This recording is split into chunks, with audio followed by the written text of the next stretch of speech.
I really do want to thank you all for showing up from any short notice. We're here today just to bring more insight as to what's really going on out here, because I think just in the last couple of years, it kind of gets blown over and people forget what's going on out here. I know these people on the other side of this fence. They're good people. I love them, but they're misguided. And we need to try to get them to realize that they need to change their outlook and change their lifestyle, and that war is not the answer. When we started this campaign about 12 days ago, we called it a Isaiah 33 Watchman Tower Witness. And I thought it would be right to read from the prophet Isaiah. He only took up prophecy after he was kicked out of the temple and taken into captivity in Babylon. So prophecy was like a second profession for him. He was a contemporary of a guy named Jeremiah. Jeremiah was the last prophet in Jerusalem before the Babylonians came.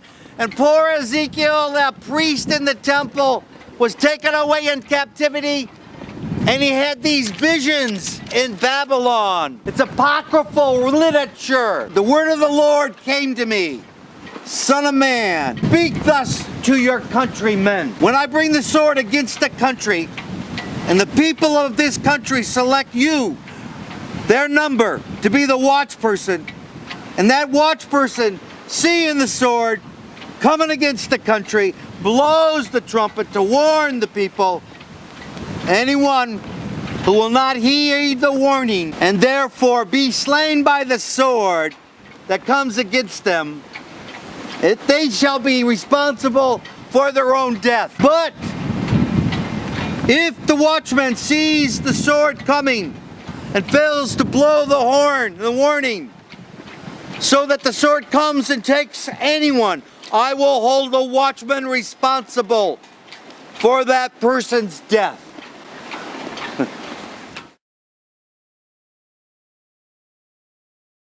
The Catholic work in Des Moines kind of has been the watchman for this community's faith community for the last 40 years, because we're pacifists and we've been protesting war all those years. Because this place is on the south side of Des Moines, the neighborhood I was brought up in. And when I first started protesting back in 1977, I did a blood spilling at the Pentagon with the folks at Jonah House, Phil Barrican, Liz McAllister. I got 30 days, and at my trial, I pled for the state of Iowa. And I told the judge, you know, Iowa will not survive a nuclear war. At that time, we were the lowest state in the military budget, but we set by SAC a primary target for nuclear exchange. That was back in 1977. Phil Barrigan, when I said to him, you know, you're lucky. You live in Baltimore. You can get down here and protest. I live in Iowa. There's nothing to protest. And Phil said to me, you're wrong. Every place in this country, every community in this country is going to get more and more militarized. My God, I just did not understand what he meant at the time. In the 1980s, I spent my resistance time at Offutt Air Force Base. That's when the nuclear policy in this country was MAD, mutual assured destruction. Yeah, and it was called SAC, the Strategic Air Command. This madness, MAD, was our country's second nuclear policy. Does anyone know what the first nuclear policy was? Use them while you got them. Hiroshima, Nagasaki, we used them. Nobody else in the world had them. And you know why we used them? To cover up a lie. The lie that the way we won that war was to bomb cities, children, women, and Germany and Japan. We dropped the atomic bomb and said that was what won the war. That just confused people. But then when the Russians got the bomb, we went to MAD. That was the 80s. I crossed the line 8 different times in the last 30 years. Each time the federal government saw fit to give me 6 months in jail. So I have studied the progression of war making. And in the 1990s, this country changed from nuclear deterrence mad to winnable nuclear wars and a whole way of fighting war from space. After the fall of the Soviet Union, we changed that command base at Offutt to Stratcom. We moved from nukes to space, satellites, computers. And every weapon system we have now is connected to space. New ultimate high ground. Changes war completely. And the mission of Stratcom is global strike force. In the post 9/11 era, the weapon of choice of the empire are these unmanned drones. We know for a fact that the U.S. drones has killed hundreds of women and children every year during the Obama presidency. Obama dropped a bomb at a rate of 1 for every 20 minutes of his entire 8-year administration. In the last year of Obama's presidency, over 24,000 bombs were dropped in this drone command program. Today is also Armed Forces Day. This poster is of a young guy named Kenneth Naley. He died May 26, 2003, when a heavy equipment transport crossed the median and struck his Humvee in Iraq. He's from Hamburg. At the time, he was 19 years old. Background, according to the Des Moines Register, Naley had enlisted in the Army for a 5-year hitch just a month after graduating from high school. He was known by almost everybody in town because he had worked for almost 3 years at the Hamburg Oil. He pumped fuel, changed oil, fixed tires, and did other chores for motorists. Kenneth is one of the 93 Iowans who have given their lives in the wars in the Middle East since 9/11. Almost everybody universally says those wars were wrong. Us peace folks were saying it at the time, and now the pendulum has swung so far, it's accepted in Washington. Even the president says that they were bad wars. When Americans put their lives on the line, even for bad wars, and pay the price, we honor them. That's what Armed Forces Day is about. And we called this demonstration on this day, Stop the Killing, Honor the Dead. Shut down this place. Amen. Yep. Why? Because these guys, they are not warriors like the others. They're not putting up any kind of sacrifice in the pot.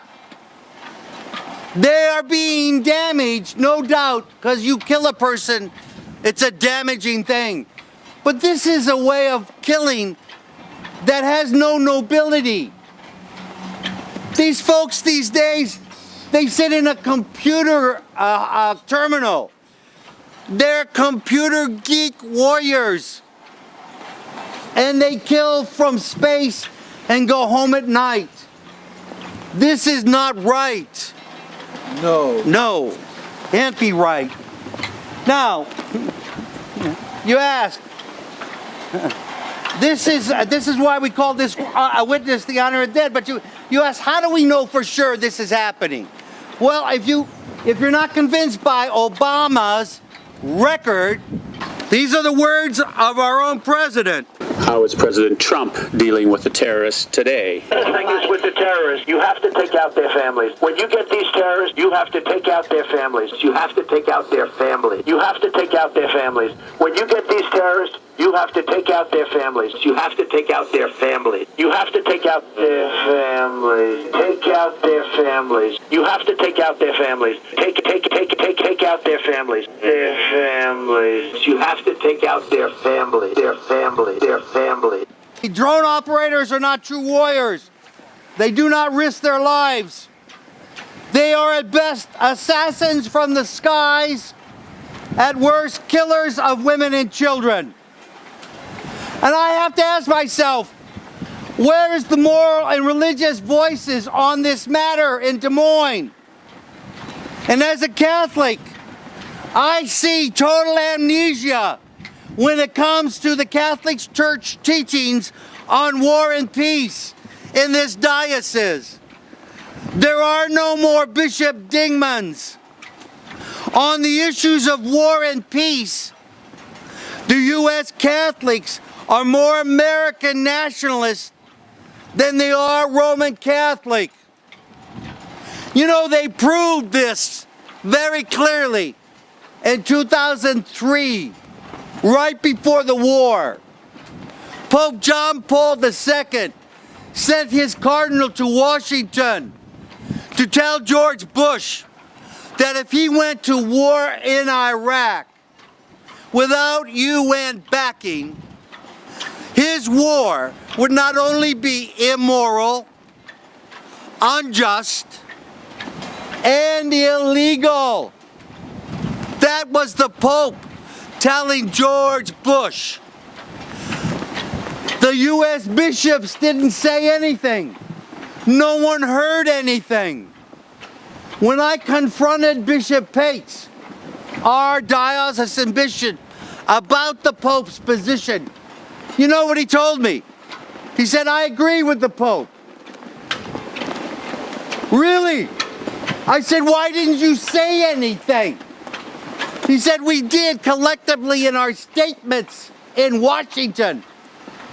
Then I said, dear Bishop, no one heard those statements.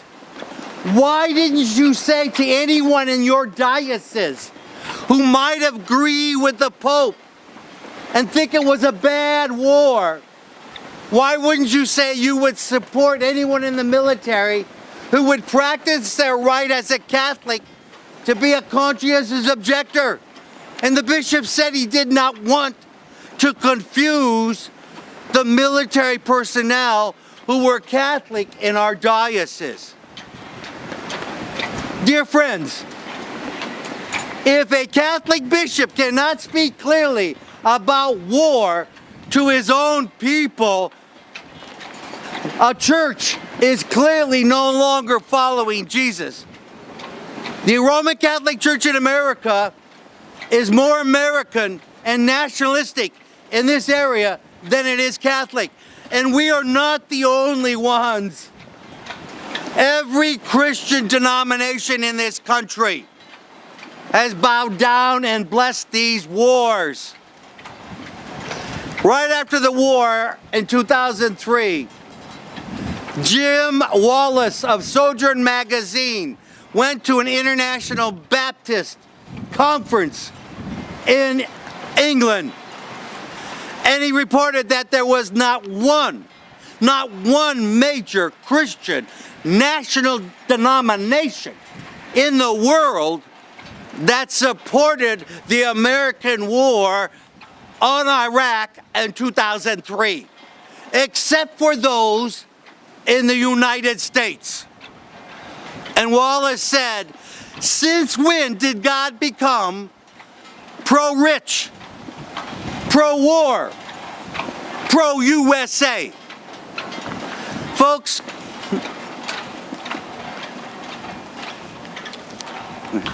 you can see that our friends on the other side have made this very convenient for us. They have shut the fence. They have taken the traffic somewhere else. And we're left to decide what to do. I, for one, is going to stay here. And if they don't move me, I'm going to stay here as long as I can. And at this time, you're welcome to join. I don't believe any of us are at risk of being arrested until an officer tells us so. And then you can decide what you want to do. But by the likes of it, it looks like we got this space. And I believe if they give you space, you should not give it up. So I, for one, here, will go get tarps. We'll get some bedding. We'll sleep up behind here, and Welcome to my occupation. This is the Des Moines Catholic Worker, Vets for Peace. We're shutting this place down. Let's start counting the hours. All right. What else can we say? You're on federal property. You are prohibited from entering or being on the property of the 132nd Wing, Iowa Air National Guard, located in Des Moines, Iowa. You are interfering with official business, and your actions pose a potential safety risk, including impeding traffic flow. By violating this order, the United States government may prosecute you for criminal trespass under 18 United States Code Section 1382. The penalty for criminal trespass is a fine up to $500, imprisonment up to 6 months. In addition, violation of this order is criminal trespass under Ohio state law. Security personnel will detain you for prompt delivery to appropriate civil authorities. You are now asked to leave the installation. Failure to do so will lead to your arrest. On behalf of Sean D. Ford, Colonel, Iowa Air National Guard, Maine.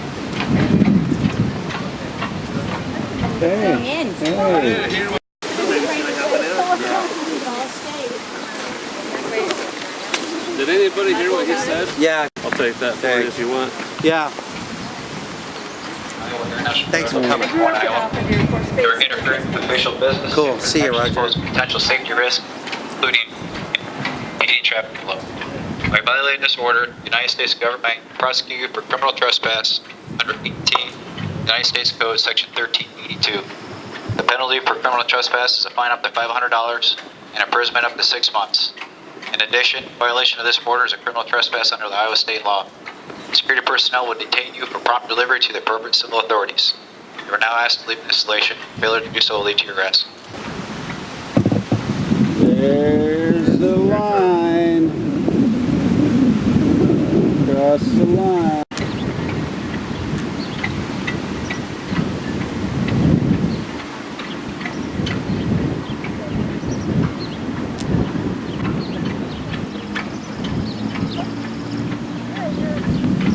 That guy's got a bigger lens than I do.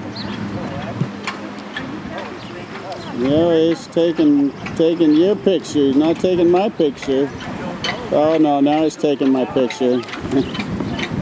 Here we go. Here we go. A little friskination there. How is President Trump dealing with the terrorists today? The thing is with the terrorists, you have to take out their families. When you get these terrorists, you have to take out their families. You have to take out their families. You have to take out their families. When you get these terrorists, you have to take out their families. You have to take out their families. You have to take out their families. Take out their families. You have to take out their families. Take out their families. Their families. You have to take out their families. Their families. Their families.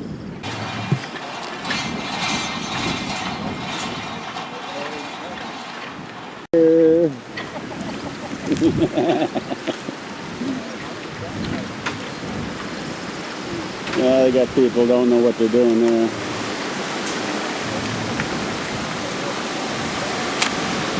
Thanks, Frank! Woo! Woo!